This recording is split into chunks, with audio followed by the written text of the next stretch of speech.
Le 17 février prochain, il sera sur la ligne de départ de la 14e édition du 4L Trophy. Jérémy Courceau, étudiant fontenois de 21 ans, nous présente ce raid alliant sport et humanitaire.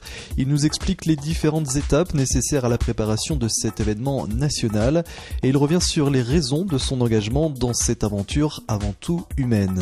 Direction le Maroc et ses pistes désertiques pour cette 22e rencontre en Sud-Vendée. Le 4L Trophy, ça fait 14 ans que ça existe.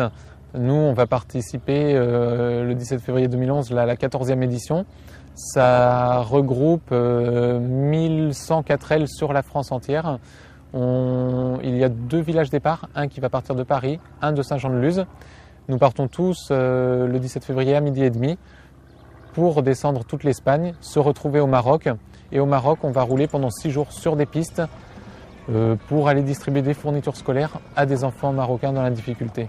Et ça, c'est la partie humanitaire du raid. Ensuite, il y a toute la partie défis sportifs qui consiste à la course d'orientation. C'est-à-dire que je vais partir avec un copilote qui va lire une boussole, une carte, et c'est lui qui va m'indiquer la route pour trouver le chemin jusqu'au bivouac le soir. Le raid, il dure 10 jours. On part du 17 au 27 février. On reste 6 jours sur des pistes et la totalité du raid totalise environ 6000 km.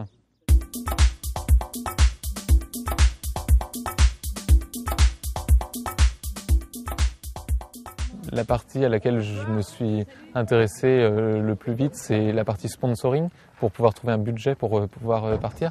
Parce que le budget, quand même, pour participer au 4L Trophy, s'établit à 6 000 €.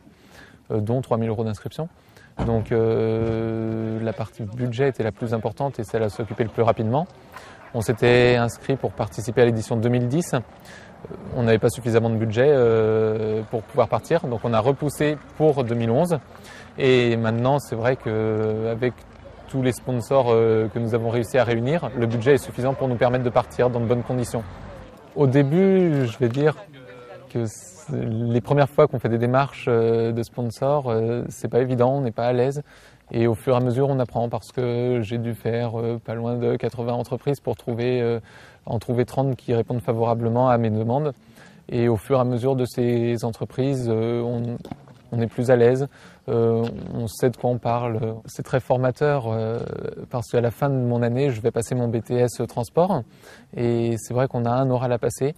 Et je pense que, comme je viens de faire ici, avec le baptême de la 4L, dans les démarches des sponsors, à l'organisation d'un repas, des choses comme ça, c'est très formateur pour la prise de parole.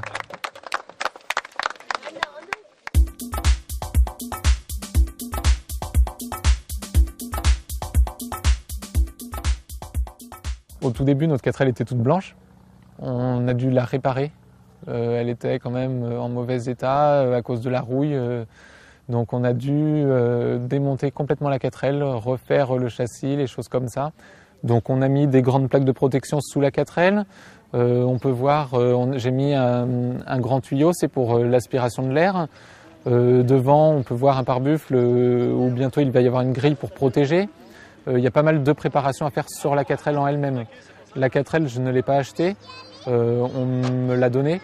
Mais après, il faut compter quand même dedans toute la préparation, toutes les pièces à mettre neuves, parce que certaines pièces sont quand même en mauvais état, donc il faut les changer. Il y en a certains pendant le raid qui dorment dans des tentes 2 secondes. Nous, on a décidé d'aménager l'intérieur. Donc ce que nous avons fait, nous avons mis des grandes plaques pour que ce soit quand même plus agréable, qu'on n'ait pas la carrosserie directement. On a fait des petits rangements pour pouvoir caler pas mal de petites affaires. Ensuite, nous avons aménagé donc en mettant une grande planche. Moi-même et mon copilote, on dormira tous les deux ici. Il suffit de baisser les sièges, rajouter une grande planche et comme ça on a une longueur suffisante. Ensuite, toute la partie en dessous, on va caler toutes les fournitures scolaires au bout de la voiture. Et ensuite, devant, on mettra des pièces de rechange, du matériel, des outils, du matériel pour se nourrir et des vêtements. Il y a eu pas mal de modifications au niveau du poste de conduite. On a dû rajouter certains manomètres comme un compte-tour, un manomètre de température d'eau, un voltmètre, quelques interrupteurs. Tout ça, c'est pour surveiller en fait la mécanique pendant le raid, parce qu'on va quand même pas l'utiliser dans des conditions normales. Ensuite, on a dû changer nos sièges. Les sièges de 4L sont sans appuie-tête. Là, nous avons mis des sièges de Renault 5 Sport, ce qui permet d'avoir des sièges semi-baquets avec appuie-tête, ce qui sera plus confortable durant le raid. Dans toute la préparation de la 4L, c'est avec mon père, c'est vrai qu'il a énormément travaillé dessus. Voilà, même si maman est très très inquiète de me voir partir dans le désert avec une 4L, elle sait que c'est encadré, que je vais être quand même relativement en sécurité et elle m'aide beaucoup, donc elle a quand même envie que je parte.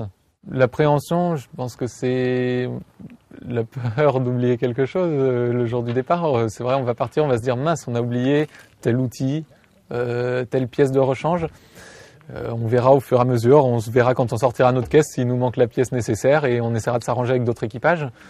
Et c'est vrai qu'avoir toutes ces affaires logées dans une voiture comme ça, dormir dedans pendant 10 jours, c'est une bonne aventure.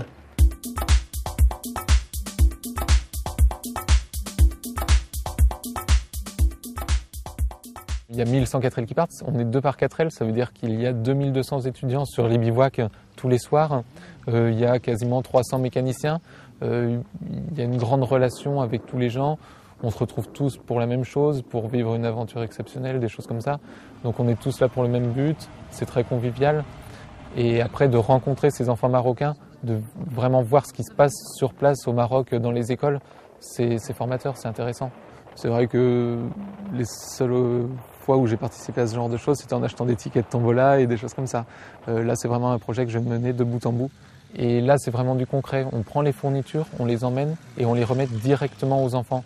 On n'a pas besoin de passer par l'intermédiaire de 36 associations.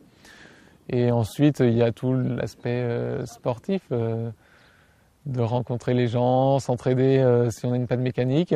Et puis à côté, je dirais tout petit esprit de compétition par rapport au nombre de kilomètres effectués. On part pour finir, ça c'est sûr. Si on finit dernier, on finira dernier, on aura fait notre tour et on sera très content d'avoir réalisé ce raid. Si on peut être placé dans le milieu des listes, ce serait bien.